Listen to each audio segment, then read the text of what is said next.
નમસ્કાર, હવામાન માહિતી યુટ્યુબ ચેનલ ઉપર આપ સ્વાગત છે। એક હવામાન વિશે ટૂંકો વિડીયો આપું છું। હવે 6 તારીખ સુધી તો સેમ હવે જે વાતાવરણ છે એવું આજે એવું જવાનું। 7 તારીખનો થોડો હવાનો પલટો આવે એવી મને શક્યતા દેખાઈ રહી છે। તેના પછી 11 તારીખે પણ આપણા વિસ્તારમાં થોડા ઘણો હવાનો પલટો આવશે।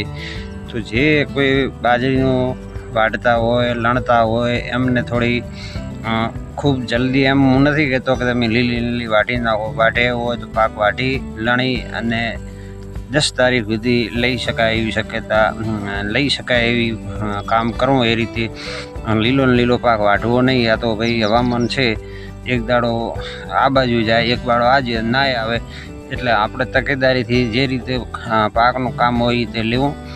મારા કહેવાથી આજનો આજ કોઈ લીલો પાક વાઢવો નહીં, પણ તકેદારીપૂર્વક કામ કરવું। મારે પણ બાજરીનું વાઢવાનું કામ ચાલુ છે, એટલે હું પણ થોડી ઉતાવળ કરું છું, કારણ કે કદાચ વરસાદ આવી શકે છે સિસ્ટમના લીધે। કદાચ એ સિસ્ટમ પૂર્વ દિશામાં જવાની શક્યતા છે, તો ડીસા પાલનપુર ઉપરથી પણ એ અસર કરીને નીકળી જાય, આપણે ઓછો અસર કરે। એટલે 80% સંભાવના છે કે આપણા વિસ્તારમાં 10 થી 11-12માં ખાસ મને હવામાનમાં પલટો આવે એવું લાગે છે। અને 7 તારીખમાં સામાન્ય વરસાદ અથવા છાંટા અથવા રાજસ્થાન બાજુથી આપણી ભાષામાં કહીએ તો વાવળ આવી શકે છે 7 તારીખે।